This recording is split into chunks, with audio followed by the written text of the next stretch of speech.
राजा की बेटी और परी। ये कई सालों पहले की बात है। चंद्रवदन नाम का एक राजा था जो बहुत ही धनवान था। उसके पास इतना सोना था कि वो सोने से आसपास के शहरों को भी खरीद सकता था।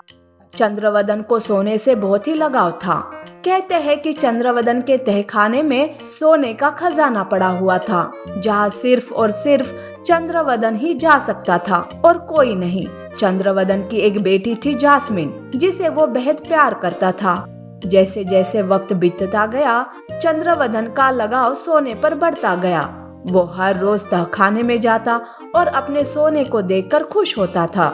एक दिन चंद्रवदन अपने तहखाने में सोने को देखने जा रहा था कि तभी उसकी बेटी जास्मिन उसे रोकते हुए कहती है, पिताजी, मुझे भी आपके साथ तहखाने में जाना है और सोने को देखना है।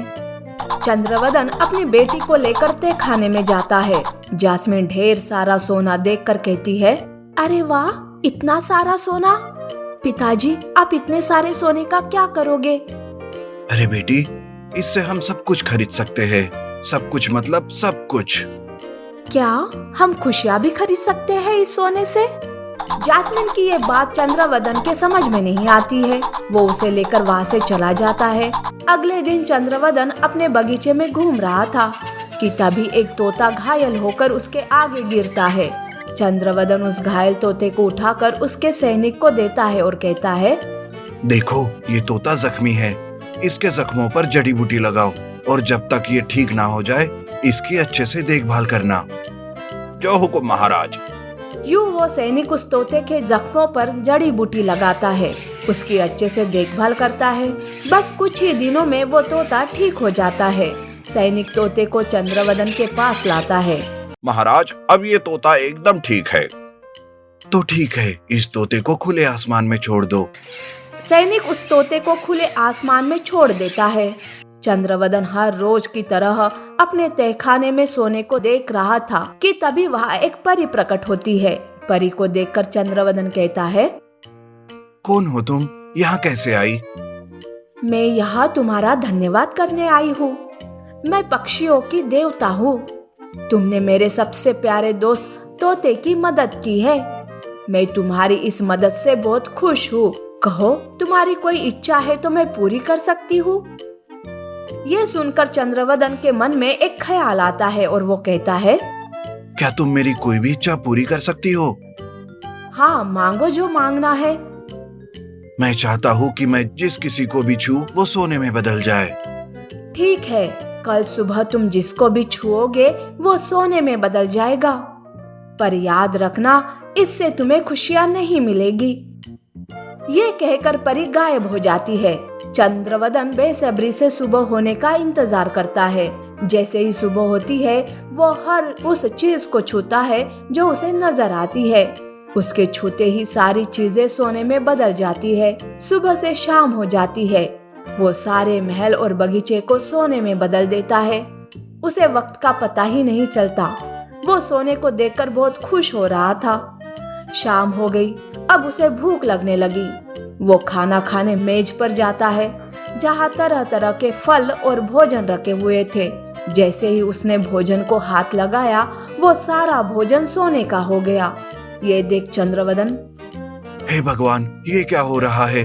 मुझे बहुत भूख लगी है। मैं ये सोना तो नहीं खा सकता। यूं वो पानी को हाथ लगाता है। पानी भी सोने में बदल जाता है। ये देख चंद्रवदन दुखी हो जाता है कि तभी वहाँ जास्मिन आती है। चंद्रवदन अपनी बेटी को देख, बेटी, तुम मेरे करीब मत आना। लेकिन जास्मिन चंद्रवदन के करीब आती है। जैसे ही चंद्रवदन उसे छूता है, वो भी एक सोने की मूर्ति में बदल जाती है, जिसे देख चंद्रवदन फूट फूट कर रोने लगता है। चंद्रवदन को यूं रोता देख वो परी फिर से प्रकट होती है और कहती है, क्या बात है चंद्रवदन, क्यों तुम इतने परेशान हो? क्यों रो रहे हो तुम? मुझे माफ कर दो। मैं अपनी गलती समझ गया। मैं जान गया हूँ कि सोने से सारी खुशियाँ नहीं खरीदी जा सकती। इस सोने के चक्कर में मैं अपनी जान से भी प्यारी बच्ची को खो चुका हूँ। जब मेरी बेटी ही नहीं है, मैं इस सोने का क्या करूँगा? परी, मेरे पास जो कुछ भी है वो सब ले लो, बस मुझे मेरी बेटी वापस कर दो। चलो, अच्छा है, तुमने अपनी जिंदगी का एक कीमती सबक सीख लिया। सोने से खुशियाँ खरीदी नहीं जा सकती और ना ही रिश्ते। असली खुशी तो रिश्ते बनाने और उसे निभाने में है। ये लो, ये जादुई पानी, इसे तुम हर उस चीज पर छिड़क दो जिसे तुमने छू लिया है। चंद्रवदन परी का धन्यवाद करता है और दौड़ता हुआ जाकर उस पानी को अपनी बेटी पर डालता है। उसकी बेटी फिर से आम इंसान में बदल जाती है। वो उन सारी चीजों पर उस पानी को छिड़कता है जिसे उसने छुआ था। अब सब कुछ पहले जैसे हो गया था। चंद्रवदन अपनी बेटी के साथ खुश था। नीति: सोना, चांदी या पैसे होने से हम सब कुछ खरीद नहीं सकते। Food challenge. कृष्णापुर नाम के गांव में रामू और सोनू नाम के दो दोस्त रहते थे। वो दोनों अच्छी तरह से पढ़े लिखे और बुद्धिमान थे, लेकिन उन्हें सही नौकरी नहीं मिलने की वजह से वो खाली घूमा करते थे। वो दोनों एक होटल में एक साथ भोजन करते थे, लेकिन होटल का मालिक कर्मचारियों पे थोड़ी भी दया, करुणा या मानवता नहीं रखता था। वो उन्हें ठीक से खाना भी नहीं देता था और गधों की तरह काम करवाता था। ये देखकर रामू और सोनू ने कहीं बाहर होटल के मालिक को समझाया, लेकिन होटल के मालिक पर कुछ भी असर नहीं हुआ। क्या साहब, इतना बड़ा होटल चला रहे हो, लेकिन ये काम करने वाला लड़का बहुत मासूम है। उससे हर रोज इतना काम करवाते हो और उसे वक्त पर खाना भी नहीं देते हो। बचा हुआ खाना फेंकने की बजाय इसे भी तो दे सकते हो ना। आप उसकी तरफदारी मत कीजिए। मैं उसे उचित खाना देता हूँ, क्योंकि वो मोटा होकर कुछ भी काम नहीं करेगा। मगर मेरे होटल के बारे में तुम्हें क्या है बताओ? हाँ, हमें क्या है, हम तो इंसानियत के लिए पूछ रहे थे। आप कुछ बुरा मत मानना। आपके पास कोई काम धंधा नहीं है, फिर हमारे होटल के बारे में इतनी खोजबीन क्यों कर रहे हो? पहले जाकर अपने काम से मतलब रखो, उसके बाद कुछ करना। अपनी नौकरी ढूंढो पहले, फिर किसी के ऊपर उंगली उठाना। जाओ। ठीक है, ज्यादा बातें मत करो। हम जानते हैं कि हमें अपनी नौकरी कैसे हासिल करनी है। हमें आपकी मुफ्त की सलाह की आवश्यकता नहीं है। देखा, सच बोला तो चुप गया ना। वैसा ही होता है, जब बात खुद पे आए तो गुस्सा तो आता ही है। तो मेरे बारे में क्यों बात कर रहे हो? मुझे गुस्सा नहीं आएगा क्या? रामू और सोनू होटल के मालिक को किसी भी तरह सबक सिखाने के लिए एक फूड चैलेंज के बारे में सोचते हैं। अरे सोमू, हम शर्त लगाएंगे कि इस होटल में कौन ज्यादा खाना खाएगा।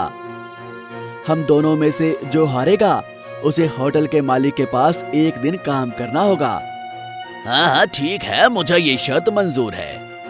हेलो होटल के मालिक साहब, आप ही हमारे फूड चैलेंज के न्यायाधीश बनिएगा, ठीक है ना? ठीक है साहब, जितना खाना है खाओ, लेकिन पैसे देकर जाना। तुम्हारे पैसे कहाँ जाएंगे साहब? उन दोनों की बात सुनकर होटल का मालिक मन में सोचता है, मासूम बेवकूफ, वे दोनों शर्त लगाकर मेरा फायदा ही कर रहे हैं। कैसे पागल लोग हैं। और जो हारेगा वो मेरे होटल में एक दिन काम करने की शर्त रख रहे हैं। इस तरह से भी मेरा ही फायदा है। पैसे के पैसे और खुशी की खुशी। बहुत अच्छा है। रामू और सोमू सब खाने के पदार्थ सामने रखकर खाना शुरू करते हैं। वो बहुत देर खाने के बाद खाना ना खा सकने की वजह से एक दूसरे को कोसना शुरू करते हैं। अरे बासी मुंह वाले, मैं जीत गया रे। अरे भुलक्कड़ साले, मैं जीता रे। तू खाया चींटी जितना, मैं खाया हाथी जितना। अरे पागल साले, मैं ही ज्यादा खाया रे। तेरी आंखें कमजोर हुई हैं क्या? मैं ही जीता हूँ। अरे भाई, अब कौन जीता है ये छोड़ दो, लेकिन मेरे पैसे दो स्वामी। कौन से पैसे साहब? तुम्हारे होटल का बचा हुआ खाना खा के हमारा पेट बिगड़ गया है। अब मैं उल्टी करूंगा तो तुम ही ले लेना। तुम्हारा बकवास खाना मुझे क्यों रे भाई? मेरे दोस्त ने बकवास शर्त लगाई, मैं भी हाँ में हाँ बोल दिया, बस उतना ही। अच्छा ठीक है, तुम्हारा बिल मैं भरूंगा। तो क्या मैं पागल हूँ? रैस्कल, मैं ही भरूंगा। मैं ही भरूंगा? तू कौन है रे बिल भरने के लिए? मैं कौन हूँ बोलता है क्या? कल तुम्हें इसी होटल में मैं ही लाया था। अरे भाई भाई भाई, कोई तो मेरा बिल दे दो यार, तुम्हें पुण्य मिलेगा। तो ठीक है सोमू, तो इतना दुखी क्यों हो रहा है? तू ही बिल भर दे।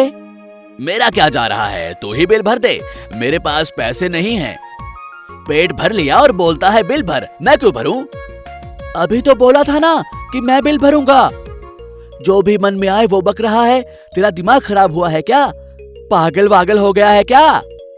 क्या बकवास कर रहा है, जो मन में आए बोल रहा है। इस तरह से कहते हुए रामू और सोमू मारपीट करना शुरू कर देते हैं।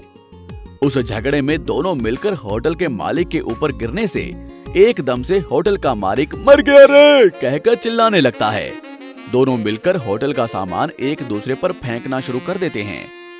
होटल को युद्ध भूमि जैसा बनाने से उस होटल का मालिक ऐसा कहता है, अरे साहब साहब साहब, दोनों झगड़ा मत कीजिए साहब, झगड़ा मत कीजिए। आप बिल मत भरिए साहब, जाइए जाइए, आप दोनों मेरे होटल से निकल जाइए, बस करिए साहब, मैं आपके आगे हाथ जोड़ता हूँ, पैर जोड़ता हूँ, सब कुछ जोड़ता हूँ मालिक, मेरे होटल को छोड़कर चले जाओ साहब, प्लीज प्लीज साहब, मेरे होटल को छोड़ दो रे, होटल को छोड़ दो। ठीक है रे, ये इतना दुखी हो रहा है तो हम चलते हैं इधर से, चलो। ठीक है, तेरी मर्जी, चलो चलते हैं। ये कहते हुए वो दोनों वहां से चले जाते हैं और झगड़े का अंत हो जाता है। उन दोनों ने ऐसा क्यों किया, मालिक को समझ में आ जाता है। इस तरह वो अपने होटल में काम करने वाले सभी लोगों से मिलजुल कर रहने लगता है। आपको हमारी ये कहानी कैसी लगी, हमें कमेंट बॉक्स में जरूर बताएं। और यदि आप ऐसी ही और भी कहानियां सुनना चाहते हैं तो हमारे चैनल को सब्सक्राइब करना ना भूलें।